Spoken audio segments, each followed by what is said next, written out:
Bom dia, meus irmãos queridos, pontuais também aqui na hora de começar o culto.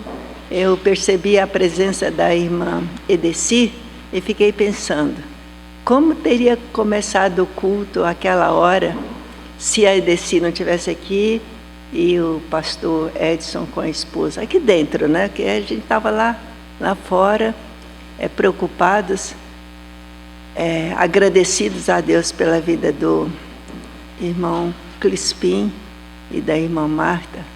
Gente, eu fiquei pensando na maravilha que aconteceu na vida deles e até agora eu estou trêmula, não sei como vou aguentar aqui, mas eu estou muito contente.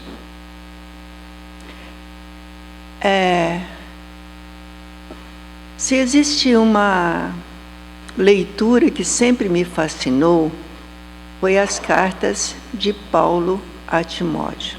Eu nem tinha a certeza de que era uma carta destinada aos pastores.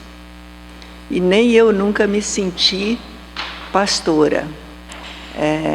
Esse título, quando cheguei em Ebenezer, algumas pessoas quiseram me chamar de pastora. Ainda não havia a consagração de mulheres ao ministério e eu nunca aceitei, por ser esposa de pastor. Eu sou esposa de pastor e serva do Senhor Jesus Cristo, e porque eu sou esposa dele, sempre tive uma atuação mais pontual na igreja, igual a irmã Zilda. A irmã Zilda, ela pensa que nem eu, ela não quer ser esposa, mas está sempre fazendo o trabalho da melhor forma que ela pode.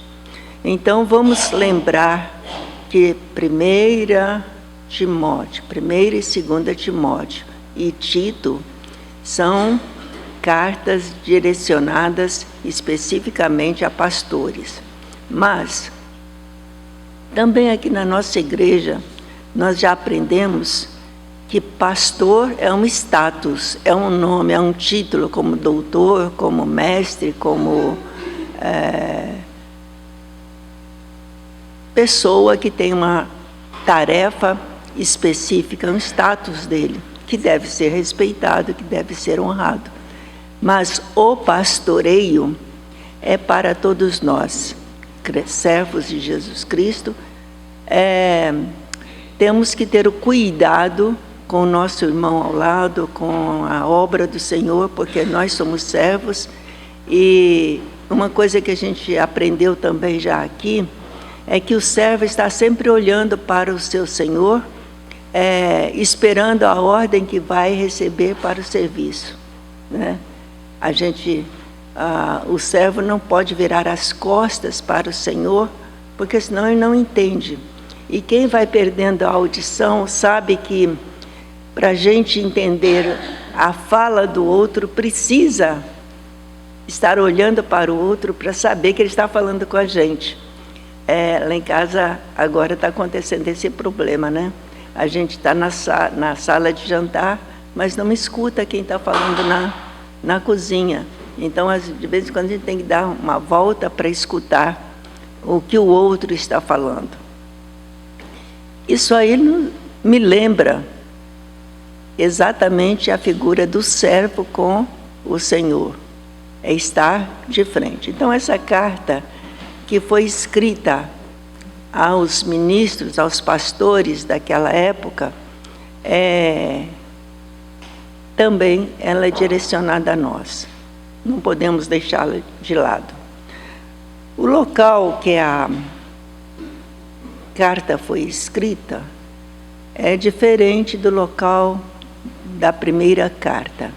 Na primeira carta, Paulo estava em Creta, escrevendo para o Timóteo em Éfeso. Paulo estava cheio de expectativas de continuar o seu trabalho missionário. já idoso, porque o ano 64 depois de Cristo, só aí Paulo já tinha 64 anos, certo?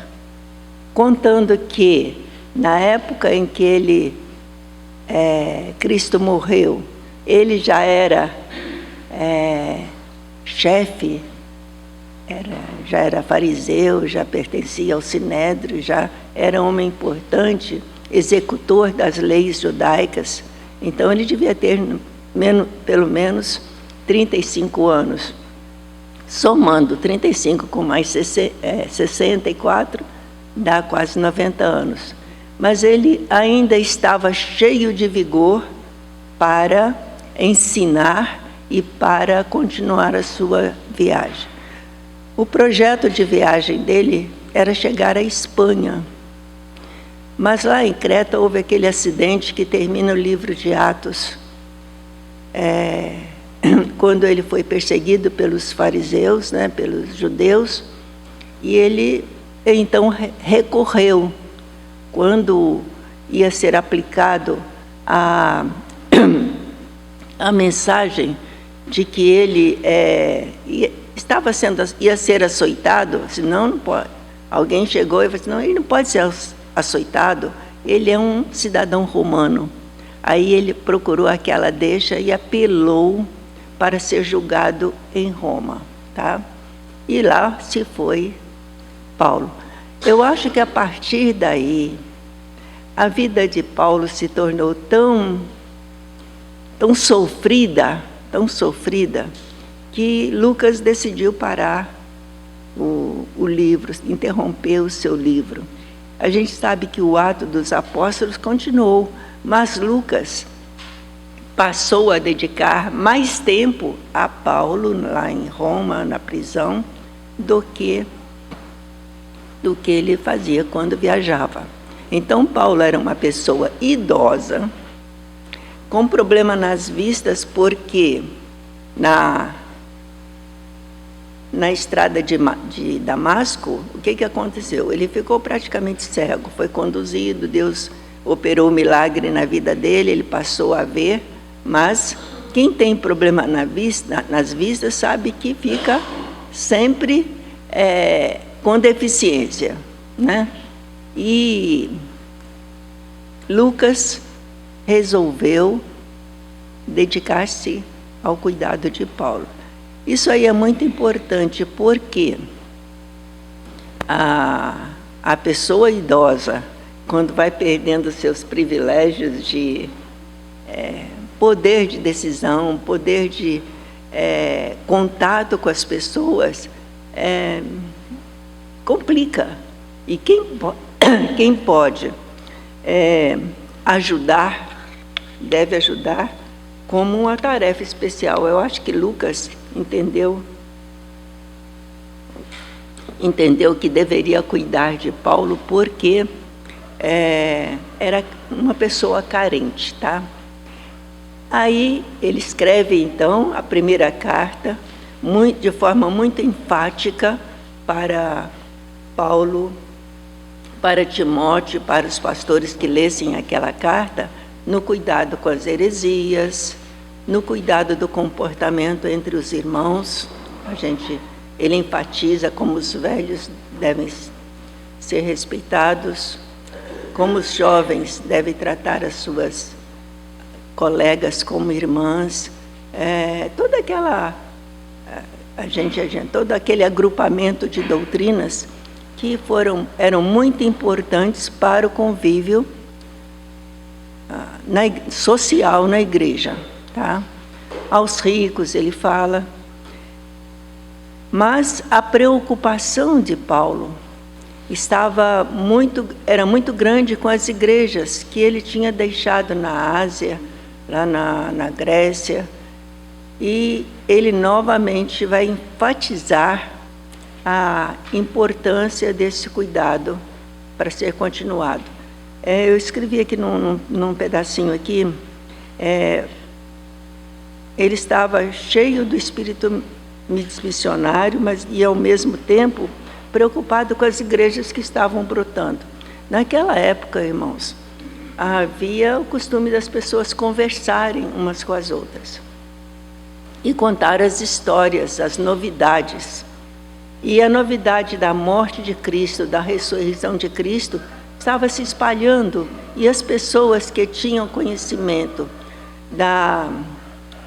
dos princípios judaicos, da lei judaica, ficavam curiosos, começavam a ouvir a história do Cristo, e os grupos de igreja começaram a brotar, e naquele momento, Paulo estava preocupado que aqueles grupos que ele trabalhou cuidando e que estavam sendo espalhados podiam ser destruídos. E aí, daí ele escrever aquelas cartas.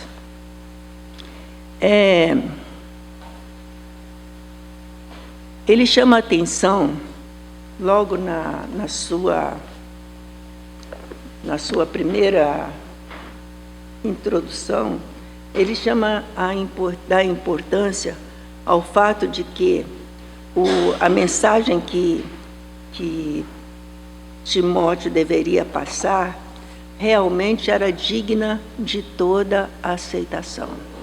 Um dos grandes problemas que a gente vê no conhecimento é que um fala uma coisa, outro fala outra, outro fala outra, e a gente tem que ir catando aquilo que é verdade e formar a nossa verdade. Em sociologia, em psicologia, acontece muito isso, da gente conhecer várias linhas teóricas e depois pensar daquelas linhas aquilo que é importante, que é essencial para dar continuidade. E para Paulo, o conhecimento bíblico que ele tinha da época, ele chama atenção até para Timóteo trazer os pergaminhos. Ele não deixava de estudar. Eu gostaria de ler com os irmãos me acompanharem na leitura dessa introdução. Acho que estou pegando alguma virose. Na primeira carta de Paulo a Timóteo, ele chama a atenção para o fato de que o que eles se propuseram ensinar é digna de todo crédito e aceitação. Você não precisa duvidar, Timóteo, de que você está dentro da linha correta. Dentro da linha correta. E porque é correto, você pode continuar ensinando com firmeza, né? Isso é muito interessante para quem estuda, para quem é professor, saber que o que ele faz é a fina flor. Quando um mestre emite uma verdade, aquilo é a fina flor do conhecimento que ele adquiriu, não é assim, irmão Maurício? Um mestre de português não pode ficar, como é que diz? Ensinar somente com o livro. Ele tem que ensinar com a prática de um português correto, porque ele admitiu que é correto, e aí ele pode ensinar. Professor nenhum pode viver com a apostila na frente ensinando, porque senão ele não ganha a confiança. O que acontece na segunda carta? Paulo chama a atenção para esse fato de que ele aprendeu com a avó, aprendeu com a mãe e aprendeu também com Paulo. Paulo selecionou Timóteo, tá? Então, por isso que a mensagem dele é digna de todo crédito e aceitação. Para isso, eles trabalharam juntos. Tá? Eles não viviam discutindo a autoridade de quem é mais ou quem é menos. Timóteo aceitou que Paulo tinha a verdade e, a partir dali, começou a trabalhar, espalhando essa verdade, essa certeza e aquelas coisas que prejudicariam o grupo. Timóteo aceitou correr o risco do ministério. Quando ele viajou com Paulo, ele viu que Paulo sofria perseguição em todo lugar que ele ia. Mesmo sendo judeu, sendo romano, ele era perseguido exatamente porque ele não se detinha como é que a gente poderia dizer? A picuinhas. Se come carne, se não come carne, se vive com gentios, se não vive com gentios. Ele não se preocupava mais com essas estereopatias do evangelho, do judaísmo, mas ele se preocupava com a essência. O pastor Elias, desculpa essa parada aí, mas o pastor Elias sempre chamou a atenção de nós, que a gente ouve há muito tempo, que o evangelho é como chupar uma laranja. Quando o lavrador está lá precisando de energia, ele não casca a laranja, ele parte em 4, tira os gomos, mastiga e tal. Ali ele engole bagaços também. Mas com a sofisticação do progresso das máquinas, quem quer sugar realmente uma laranja, vai no espremedor para só tirar o suco da laranja, porque ali é o suprassumo da laranja. Então, os irmãos, estou só lembrando porque há coisas que a gente às vezes esquece, né? Então, Paulo, para explicar isso, ele criava muita encrenca, porque ele queria pegar o suprassumo da lei e dizer que Jesus não veio destruir a lei, mas completar. São ensinos que ele percebeu. Se você fica, o que é importante na lei? Amar a Deus sobre todas as coisas. Os 10 mandamentos têm essa característica. São 4 mandamentos relacionados a Deus e 6 relacionados ao convívio social. Daí, Paulo tirou essas leis, que é o mais importante, amar a Deus e ao próximo, e a vida continuar. Bem, vamos para esse aqui, esse trabalho mais difícil. Quem tem o trabalho mais difícil? O cirurgião. A gente fica muito preocupado quando tem uma doença. A gente orou ainda há pouco pelo Baster. Baster está numa situação que ele precisa fazer uma cirurgia.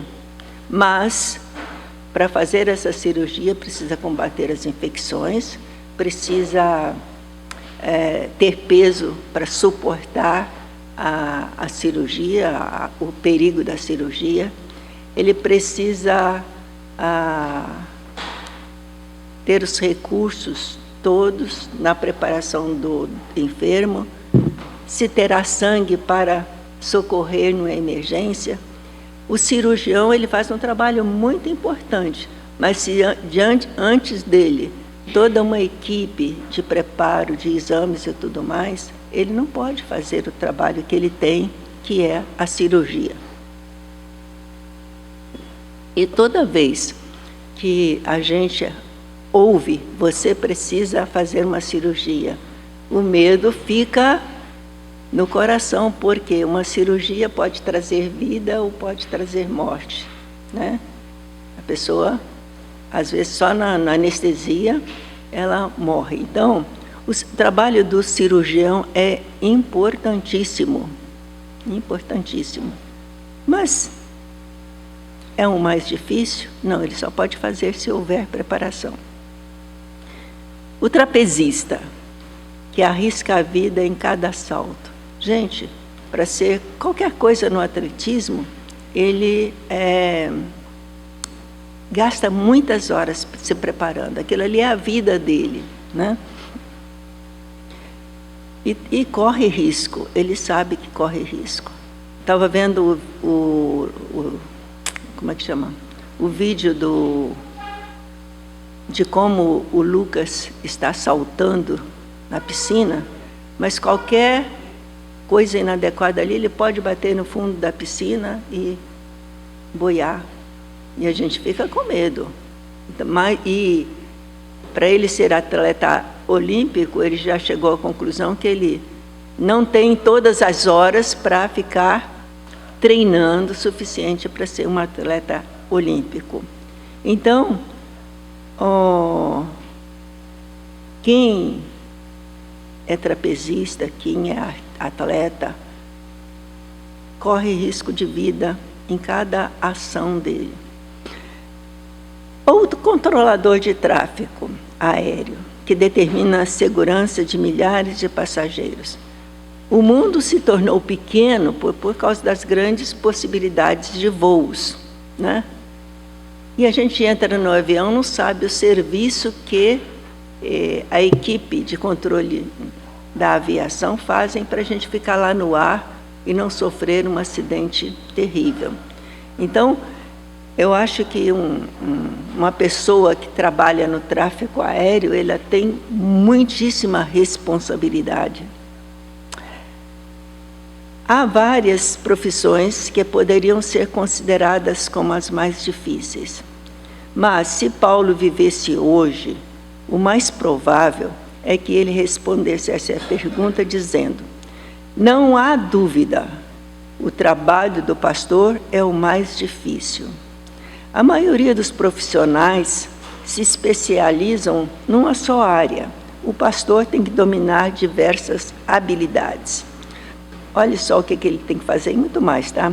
Toda semana, o pastor tem que servir como psicólogo, como assistente social, como capelão hospitalar, como administrador, gerente de pessoal, filósofo, comunicador social e muitas outras coisas que não estão mencionadas aqui. Paulo tinha como bem clara a natureza vital dessa tarefa. As igrejas brotavam por onde ele passasse, mas a sobrevivência delas dependia, em grande medida, do tipo de liderança local que se desenvolvia. Eu repeti 2 vezes, grande medida, tá? Nessa época, Paulo ainda estava cheio do espírito missionário que ele desenvolvia. Isso relacionado à primeira carta. Agora, na segunda carta, ele continua preocupado com a igreja, mas aparecem alguns assuntos que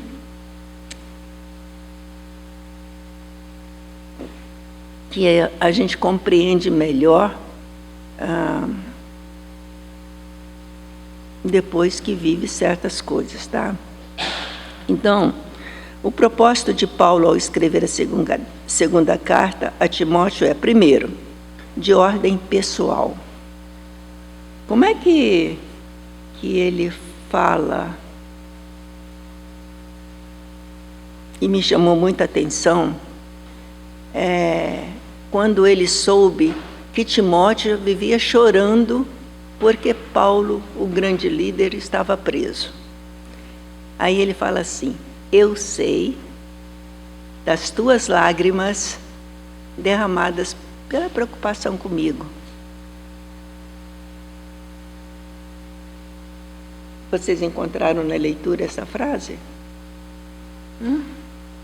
Dou graças a Deus pela tua vida, desde os teus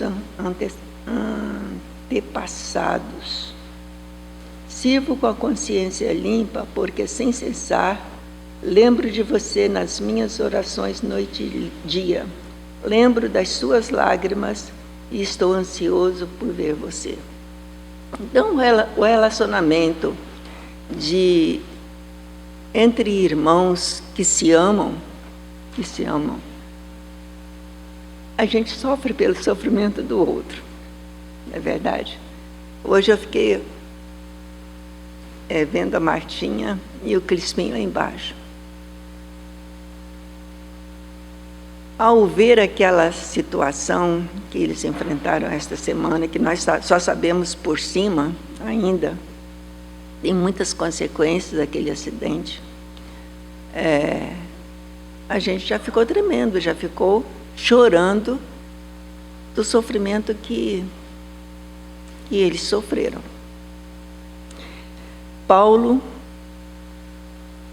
estava então preocupado por causa do problema dele e por causa da angústia que esse problema estava causando em outros cristãos, tá? Ele estava privado de manter contato amplo como ele tinha costume de ter. A um certo momento ele fala de um dos irmãos que teve grande dificuldade para encontrá-lo. Ele estava tão preso, escondido, que acho que é Demas, que procurou até encontrar ele lá na prisão.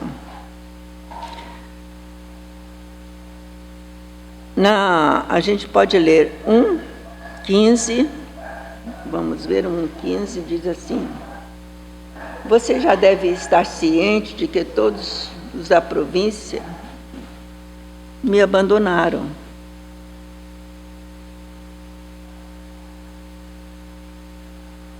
Da província da Ásia me abandonaram. Entre eles está Fígelo e Hermógenes. Que o Senhor conceda misericórdia à casa de Onesíforo, porque muitas vezes me deu ânimo e nunca se envergonhou das minhas algemas. Você já pensou o seu líder ser preso por alguma razão? Às vezes a gente fica pensando que isso não é significativo. Mas eu imagino quanto que a igreja Renascer sofreu na época em que foram encontrados aqueles dólares lá na Bíblia dele, né? Ele em viagem, querendo levar dólares para outra América, foi pego pela alfândega, foi preso.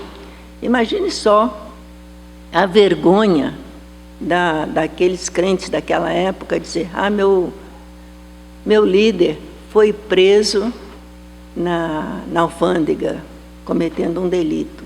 Eu acho que muitos cristãos naquela época, que eram seguidores fiéis na Igreja Renascer, abandonaram. E talvez, não sei se voltaram para alguma igreja ou não, mas que causou muita vergonha, causou até a gente que não tinha contato direto com ele.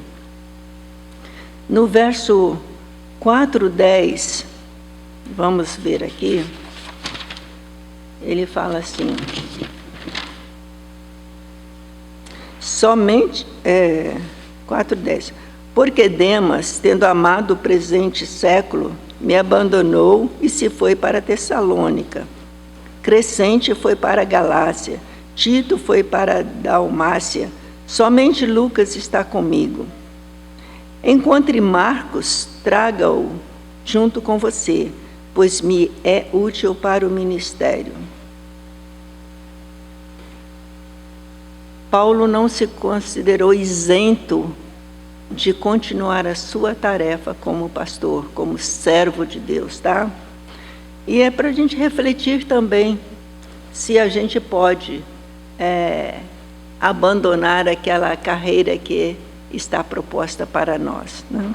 No verso 4, de 11 a 14, diz assim: somente Lucas está comigo, já li. Quanto a Tíquico, mandei-o para Éfeso. Quanto a você, quando você vier, traga a capa que deixei em Troade, na casa de Carpo.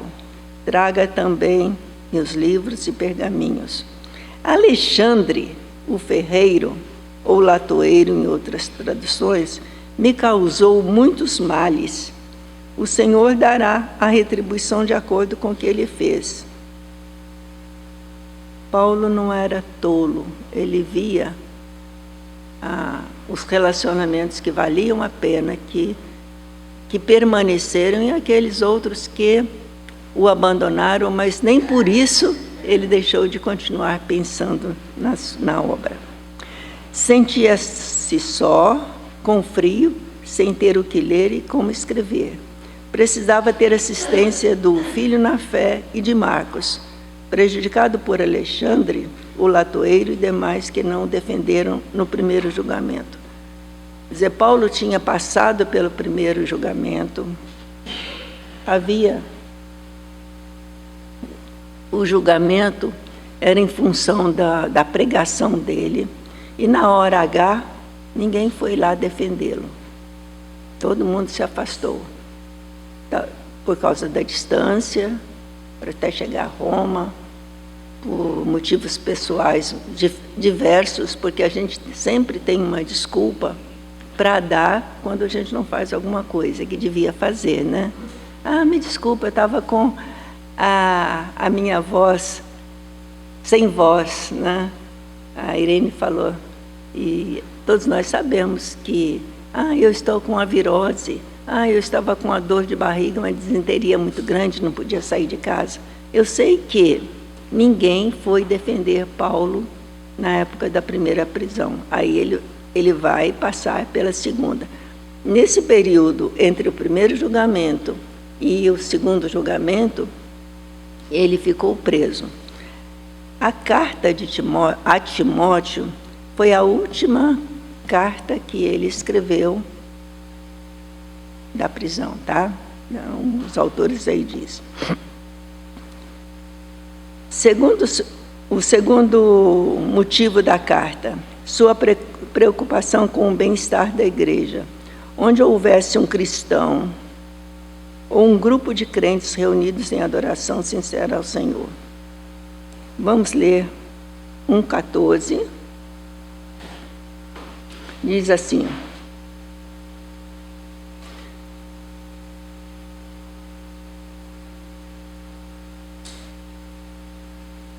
por meio do Espírito Santo que habita em nós, guarde o bom tesouro que lhe foi confiado. Guarde o bom tesouro. Quer dizer, eu vou morrer em breve, mas você precisa guardar. Você precisa guardar. Será que a gente tem guardado no nosso coração alguma coisa importantíssima a respeito do Evangelho que a gente não pode abrir mão dela? Na sucessão pastoral está focalizado isso. Moriá pode sofrer algumas modificações aqui, acentuadas, e desvirtuar esse tipo de reunião que a gente tem, preocupação com a Bíblia. As mudanças acontecem, mas será que as mudanças são sempre para o bem? Ou é uma parte da heresia que a gente não está dominando? A comissão pastoral está tendo esse cuidado. E a gente vai ter que votar. A gente vai ter que votar a respeito disso, se a gente quer manter toda essa estrutura, essa forma de valorização da palavra de Deus, a forma de adoração a Deus, a forma de serviço que a gente presta através da igreja. A gente pode ir para qualquer lugar, mas aqui tem coisas que são diferentes de outros lugares. E a gente... Paulo estava preocupado que Timóteo deveria guardar o bom tesouro que lhe foi confiado. Tá?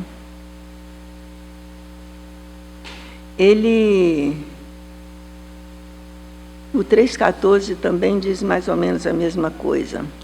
Quanto a você, permaneça naquilo que aprendeu e em que acredita firmemente, sabendo de quem você o aprendeu. Sabendo de quem você o aprendeu. Quer dizer, a gente vai em muitos lugares, muitos congressos, pessoas falam coisas muito bonitas e fazem comichão nos nossos ouvidos e perturbam o nosso conhecimento. Mas Paulo está recomendando a Timóteo que ele deveria saber que ele não aprendeu de qualquer pessoa. Ele aprendeu de uma pessoa plenamente consciente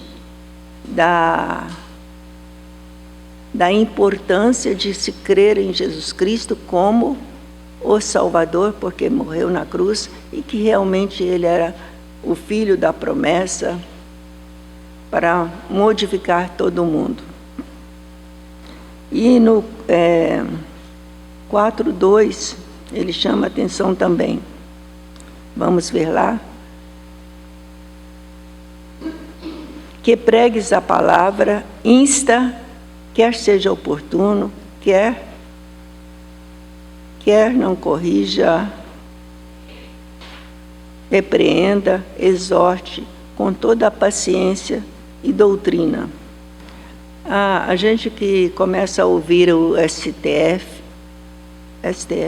Supremo Tribunal de Justiça, né? Eles, quando eles vão defender uma causa, não sei se os irmãos já notaram, segundo a doutrina de fulano de tal, segundo a doutrina de fulano de tal, já ouviram essa palavra? Então, todo conhecimento tem uma doutrina, tem uma série de teorias para reforçar aquela conduta que eles estão tomando. E o Evangelho, Paulo diz assim, o que eu sei não pode ser contestado. Pregue, fale, não admita mudanças, porque você aprendeu essa doutrina do Evangelho. E eu gostei muito quando a irmã Silvia falou assim, não existe Evangelho de João, de Mateus, de Lucas, de Marcos, não existe Evangelho existe o Evangelho do nosso Senhor Jesus Cristo. Então, a gente suga as doutrinas que estão dentro dos Evangelhos, certo? Entendido isso? Segundo sua preocupação em bem-estar com a igreja, onde houvesse um cristão ou um grupo de crentes reunidos em adoração sincera ao Senhor. O nosso Deus, irmãos, não podemos esquecer que é o único Senhor. Enfatizamos na lição passada. É o Deus que criou os céus, criou a terra, criou a gente, criou tudo que está nesse mundo para o nosso bem-estar. E para o nosso bem-estar, Ele manda Jesus Cristo para corrigir as interpretações inadequadas da época, que há sempre uma distorção. Foi por isso que Jesus veio para completar a história. Deus se fez carne e habitou entre nós para reforçar aquilo que Ele já tinha dito no Velho Testamento. Eu sou o único Senhor, deve me adorar. Aí vem Jesus e os discípulos ainda ficaram confusos, e Jesus fala assim, puxa, eu estou tanto tempo com vocês e vocês não conhecem o Pai? Vocês não conhecem o Pai? Por quê? Quando a gente fica doente, quando a gente fica com algum problema sério, eu acho que a irmã Silvia viveu isso. É alguém trazendo uma rosa para botar lá na cabeceira da cama. É alguém mandando um santinho para botar debaixo do travesseiro. É alguém trazendo uma água benta para dar de colher em colher. Eu vivenciei isso com a minha irmã. E a minha irmã falou assim, eu não aguento mais, Iracema. É tanta gente querendo cuidar de mim, falando de vários deuses, e eu já estou ficando confusa. Eu quero ir para o Senhor enquanto eu ainda posso crer nele. Então, Paulo está preocupado com isso. E gostaria que vocês que estão aqui, que estão ouvindo esta mensagem, lembrassem sempre, não há nenhum outro Deus, senão o Pai de nosso Senhor Jesus Cristo, é o Consolador que Ele mandou para nos orientar. O Consolador tem uma tarefa muito difícil, convencer o mundo do pecado, da justiça e do juízo. E se você tiver o Espírito Santo de Deus no coração, o pecado e a injustiça vai sempre brilhar de tal maneira que você ficará com dificuldade de obedecer. A gente sofre injustiças do mundo, tá? A gente sofre injustiças do mundo, mas a gente tem que ficar preocupado com isso. O terceiro, Paulo queria a ajuda de Timóteo para escrever aos irmãos da igreja de Éfeso, 4, 20 e 22.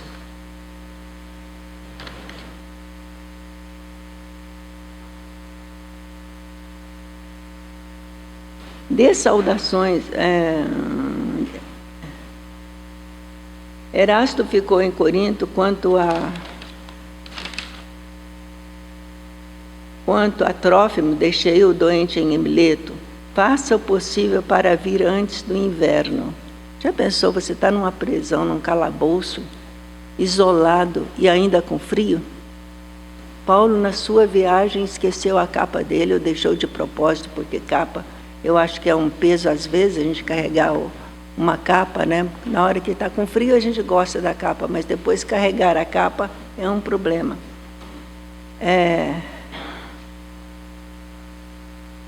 Ele queria que Timóteo visitasse antes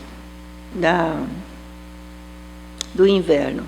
Eubulo manda saudações e o mesmo fazem Prudente, Lino, Cláudia e todos os irmãos.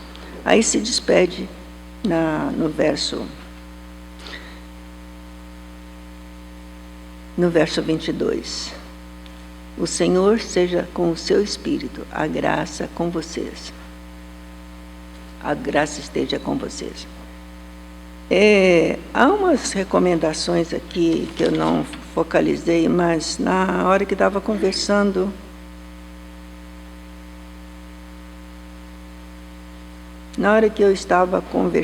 com a Martinha, e ele dá uma recomendação, só que eu não, aos ricos. Vê se alguém acha aí rápido na internet a palavra dele aos ricos.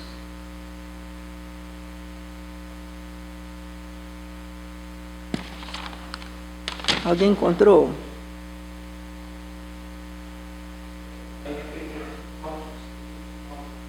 Hã?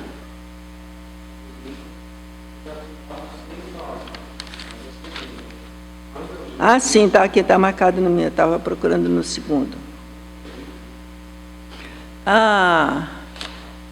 A gente fala pouco em dinheiro. Aqui na nossa igreja a gente não costuma falar, serpidão para isso, para aquilo outro, né?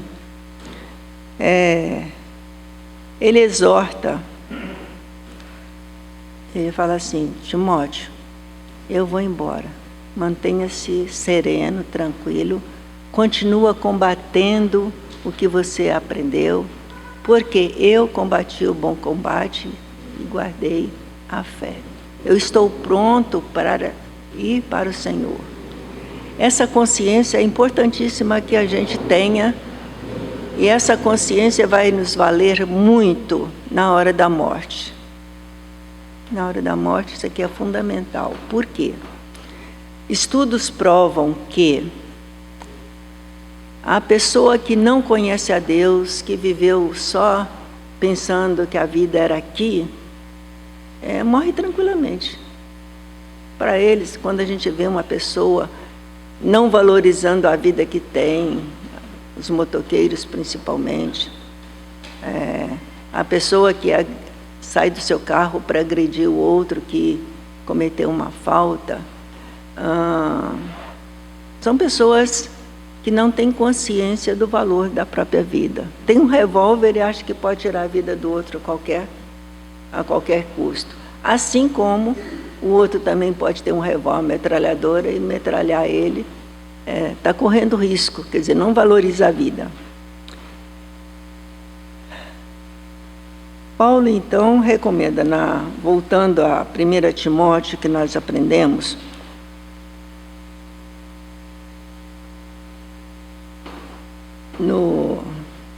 no capítulo 6, ele fala assim: mas os que querem ficar ricos caem em tentação.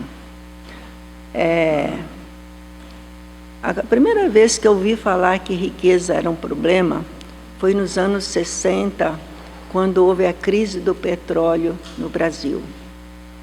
Onassis era um homem riquíssimo, tinha muitos petroleiros e petróleo se tornou a moeda de ouro naquela época. Onassis soube que um petroleiro dele, um dos petroleiros dele, incendiou e acabou no fogo no mar. Ele ficou tão apavorado porque perdeu um petroleiro e deu um tiro no ouvido e morreu. Não sei se alguém se lembra dessa história, mas foi muito publicado nos jornais da época. Apesar de que naquela época ainda não havia televisão difundida igual hoje, que hoje as notícias chegam na mesma hora. A gente soube disso através das revistas que haviam na época.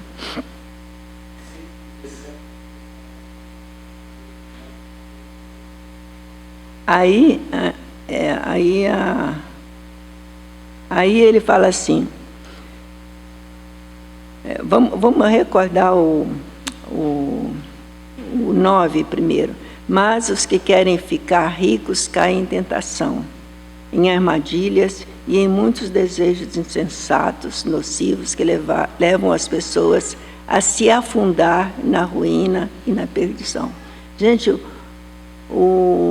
a moeda atual, ela valoriza, desvaloriza, como eu posso ganhar dinheiro, como não posso ganhar dinheiro.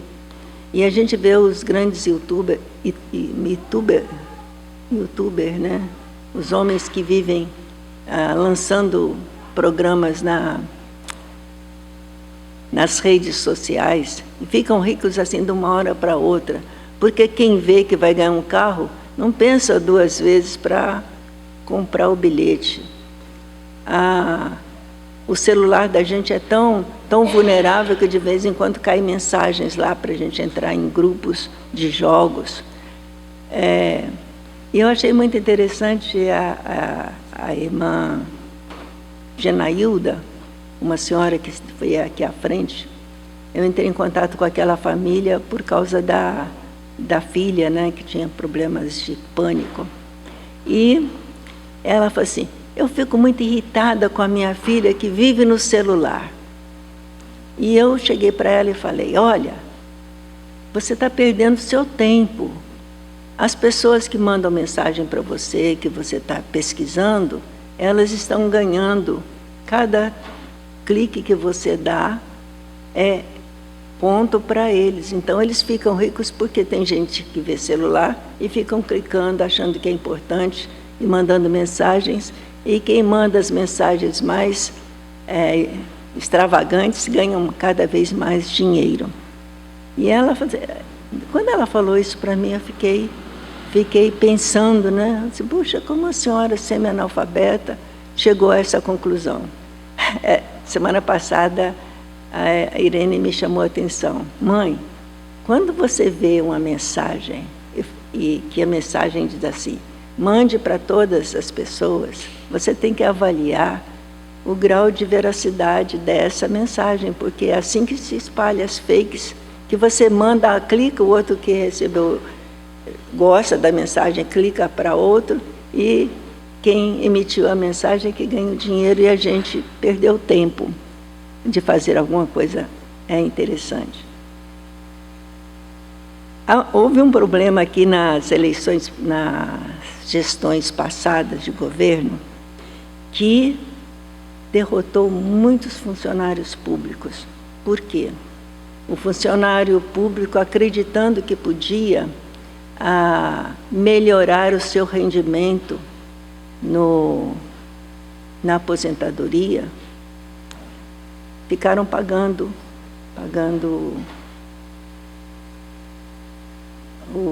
a aposentadoria. Aí veio o governo e tirou aquilo tudo, porque aquilo era uma roubalheira. Quer dizer, quem ficou com o dinheiro daquelas aposentadorias? A irmã Maria José sofreu esse problema, quando teve que pagar uma coisa que ela não devia, e vai pagar não sei quanto tempo. Há um casal que os dois, marido e mulher, trabalhavam na Caixa Econômica, e eles ficaram tão decepcionados que a mulher ficou doente. Desde aquela época ela passou a tomar remédio e não consegue recobrar a perda que eles têm que pagar mensalmente, um furo que o fundo de pensões deu aos funcionários. Então, a gente às vezes cai nessa armadilha. Alguém propõe a gente que vai ganhar dinheiro, a gente entra na pirâmide, depois quem já ganhou mais do que o suficiente sai da pirâmide e a pirâmide desmorona totalmente. Muitas firmas aconteceram isso. Aí Paulo recomenda, no verso 11 de 1 Timóteo, tá? A gente está voltando porque as duas cartas tratam mais ou menos do mesmo assunto. Siga a justiça, a piedade, a fé, o amor, a perseverança, a mansidão. São recomendações que ele dá em outras cartas também. A recomendação que eu quero chamar a atenção hoje está no 17 até o finalzinho da 19. Exorte os ricos deste mundo a que não sejam orgulhosos, nem depositem a sua esperança na instabilidade da riqueza, mas em Deus, que tudo nos proporciona ricamente para o nosso prazer.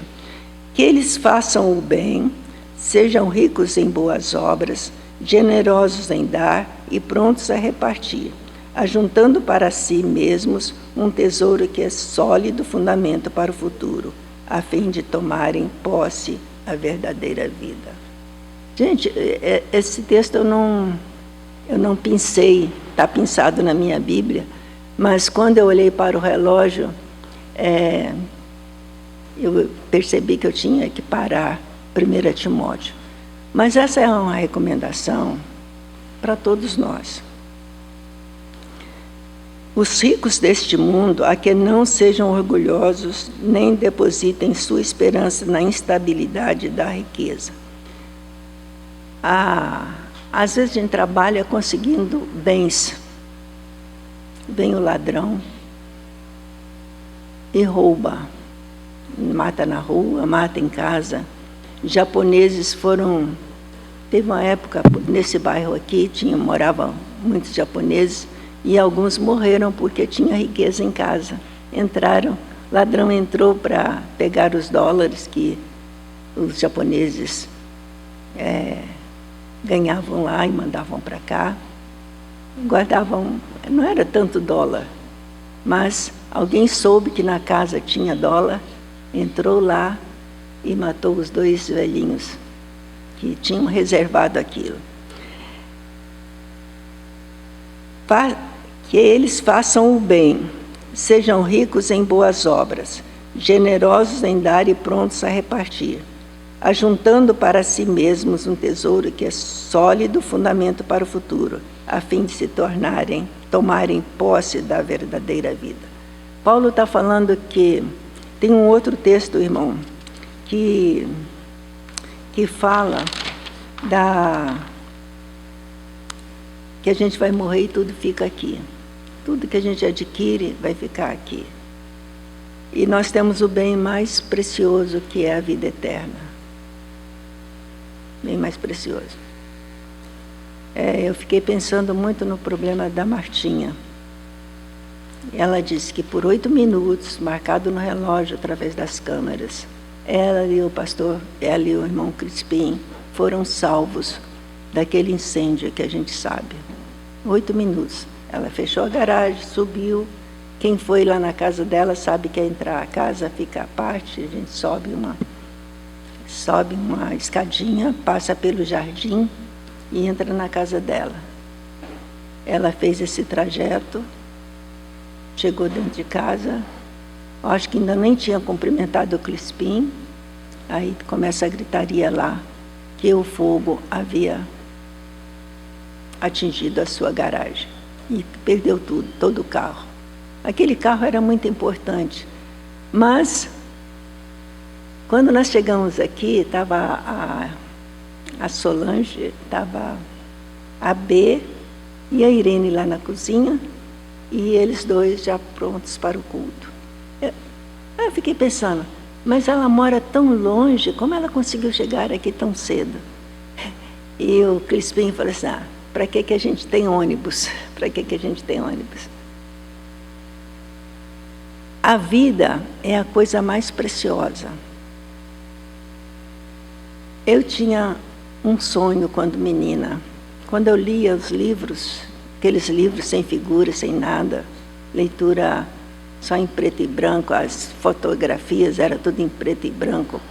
Eu ficava pensando, eu era católica, né? Pensava no santo, nas imagens que dominavam as ruas. Assim, eu quero ter, ao morrer, quero deixar uma coisa bem valiosa, que faça uma estátua para mim, para ficar numa praça. Hoje eu não quero, porque se alguém descobre que eu não fiz alguma coisa errada, junto a multidão, vai lá, quebra a estátua, né? Lá nos Estados Unidos acontece muito isso. Ó. Alguém fez algo bom, ganhou uma praça, ganhou uma estátua. Outros vai lá e picha tudo, não quero mais estátua. Aí eu disse, não, pelo menos o nome da rua. E aí, esse parece engraçado, né? A Teresa Terra, membro da nossa igreja, ela morreu. E ela era uma excelente funcionária pública. Aí a prefeitura resolveu honrá-la com o nome na praça. E procuraram, não a praça. Aí procuraram.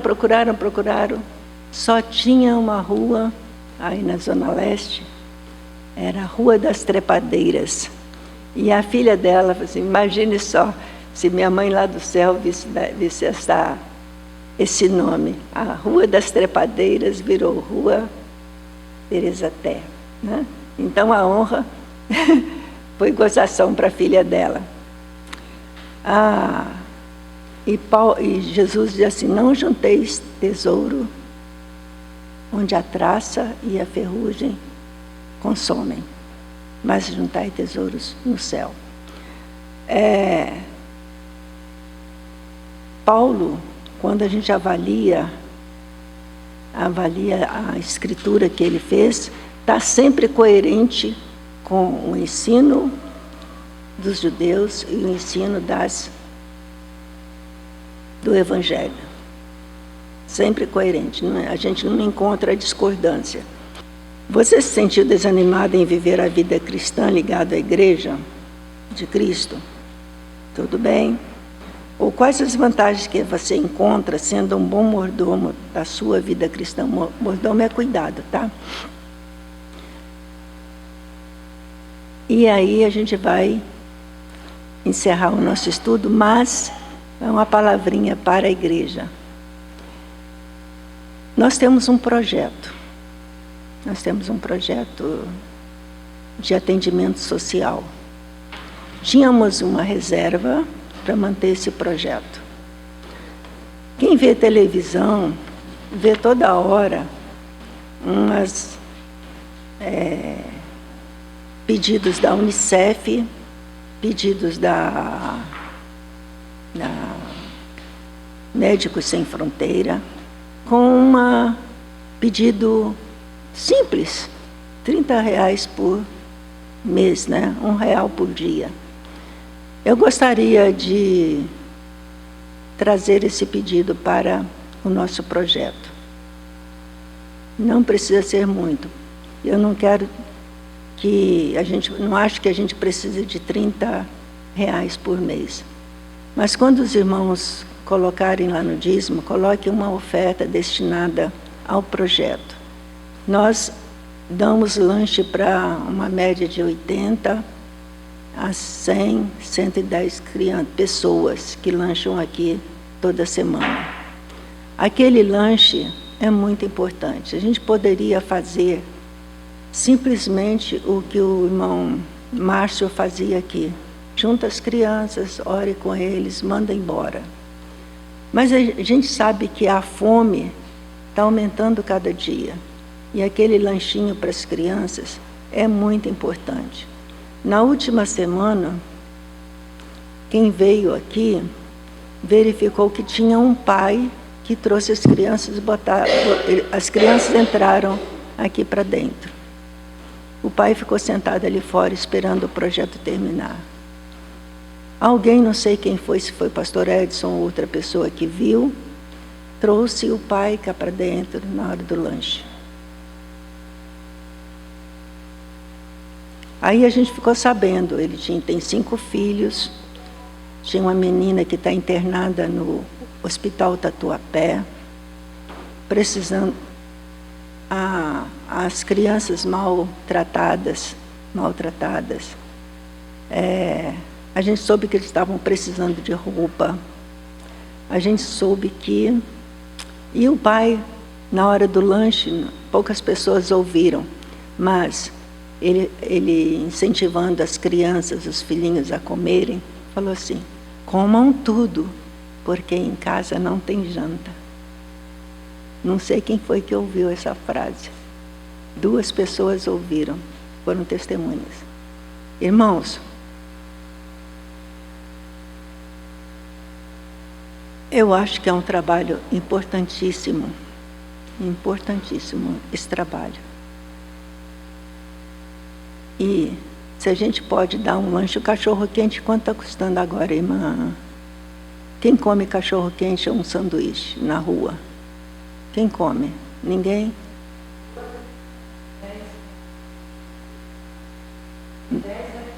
De 10 a 15.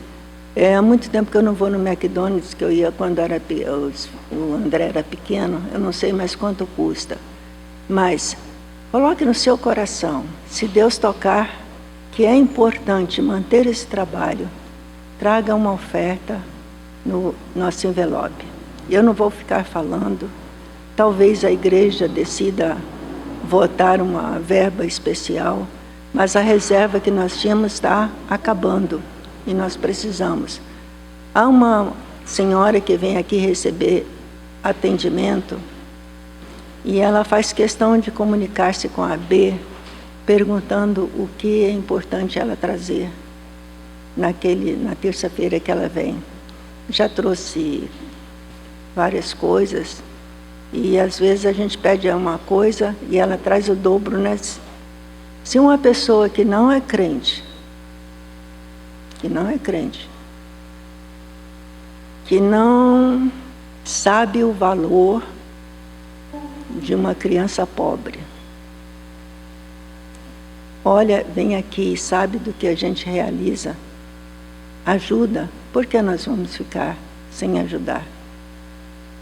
O apelo é, estamos precisando de voluntários, estamos precisando também de dinheiro para manter o status. Eu acho que a obra do Senhor também precisa do dinheiro. E essa palavra aos ricos, ajude aquilo que puder. Aqui nós não temos pessoas ricas, mas temos corações generosos. Temos corações generosos. E é para essa generosidade que Paulo apela, que Timóteo deveria ensinar, é que eu estou aproveitando esse momento. Muito obrigada, irmãos. Vamos ao café.